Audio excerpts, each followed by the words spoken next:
Hey guys, you know who it is. That's right, 343 here.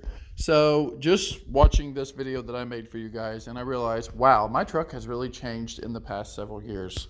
And I don't think I would have enjoyed doing all of the upgrades that I did to my truck if it wasn't for you guys. Making these videos for you guys to interact with all of you throughout the United States and all over the world.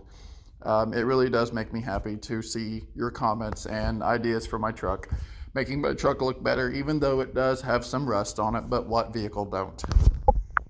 There is a lot more things I'm going to be doing to my truck. I just wanted to give you a end of 2019 recap up to this point, things that I have done since I have bought the truck up to now. So it gives you from basically day one to, there's a few other things I did not put in here, like when we put the snowplow brackets on and stuff, but hey, what do I say? But anyway, thanks for watching. Subscribe to my channel and stay tuned for more because I've got a lot more updates coming to the truck.